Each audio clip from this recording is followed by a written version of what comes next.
The truth about singing to ah. I'm going to explain why we use it and why you might not want to use it. I'm not going to say don't use it or definitely do.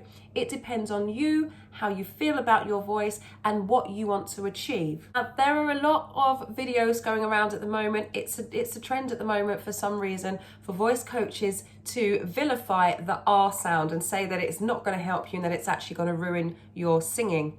And I understand why they're doing that. It's among content creators, there's been a trend for a couple of years now to kind of go against the norm and go against the traditional advice, and that's not just in singing, in lots of different topics, okay?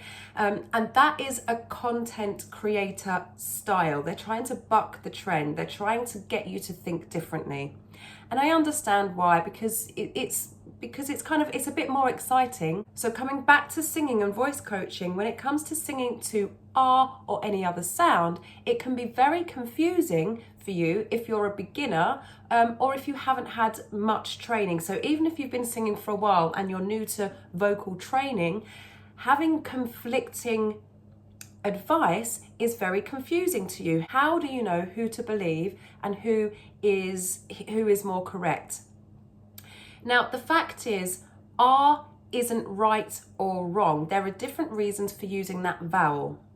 R is a very open vowel, so it's very exposing. So if you're new to singing, it might be easier for you to access a smaller sound like oo or e.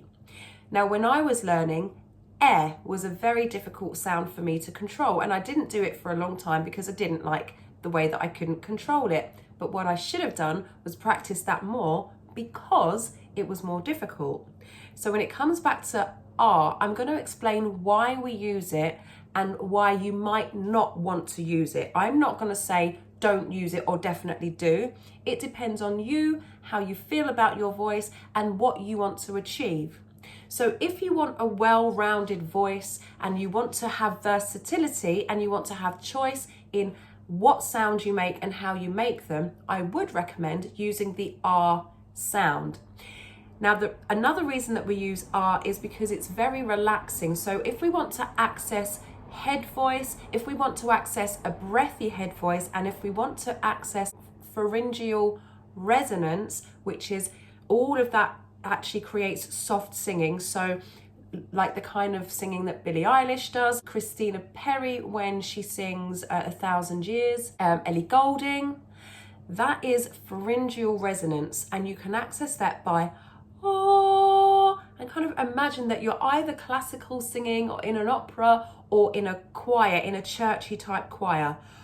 Oh, and it creates that yawny sound, and that relaxes your throat and also helps you to understand how you can manipulate your throat in a safe way that actually produces the right placement, that is the correct way to use the muscles in your throat and gives you that soft sound. So it's quite difficult to strain your voice when you're creating that yawny feeling.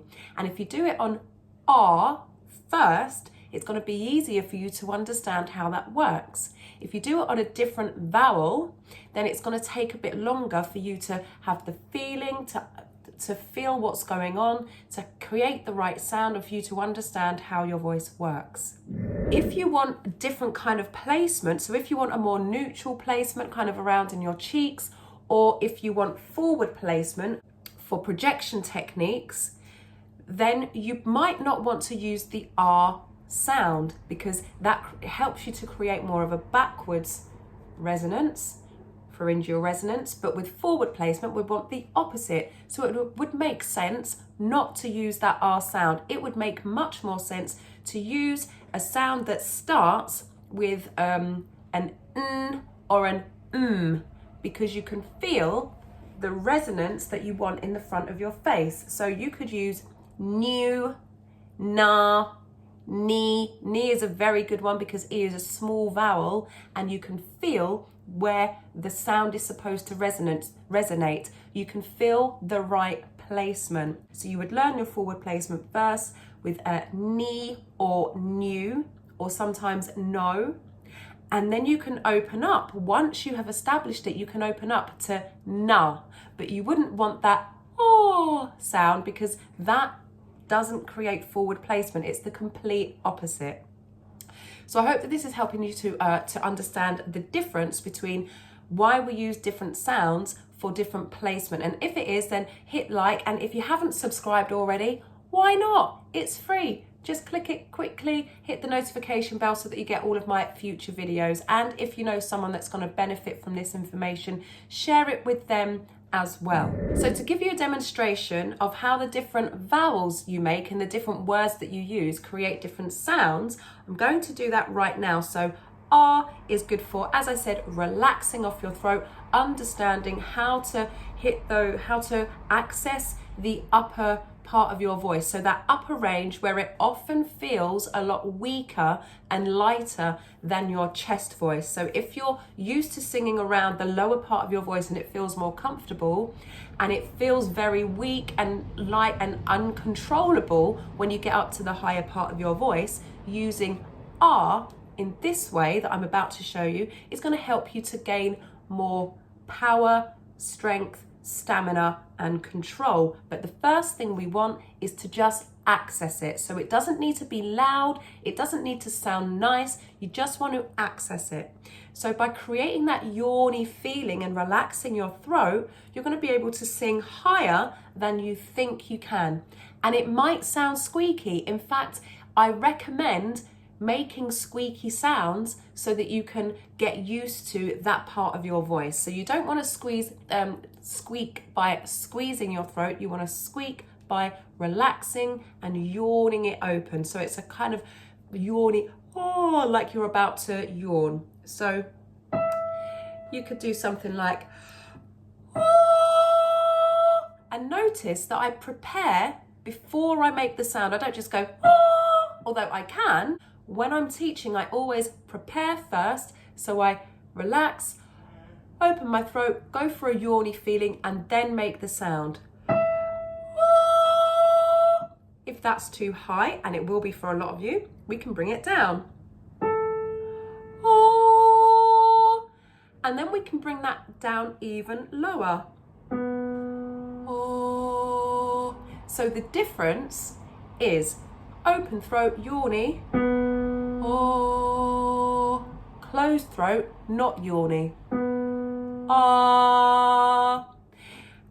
And the reason that you want to feel the difference between both, so I would recommend practicing between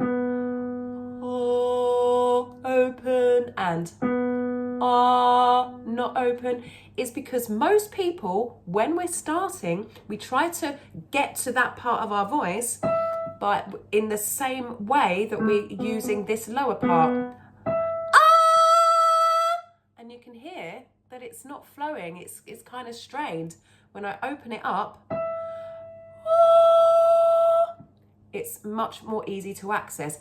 But the resonance is in the back of my throat, so it's completely different from forward placement. Forward placement, we want to feel the resonance in the front of our face, forward.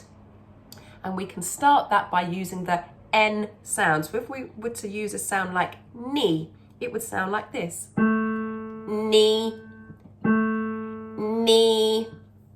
Bit higher.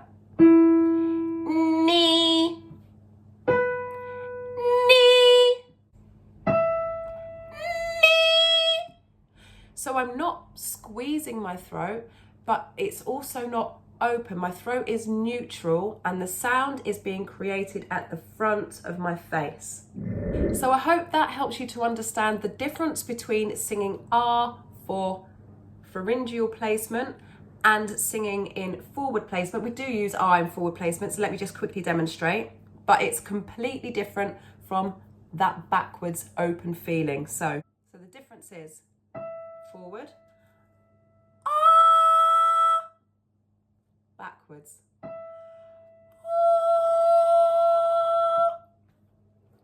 Remember to like, subscribe and share. I will see you in the next video. Stay hydrated. Ciao!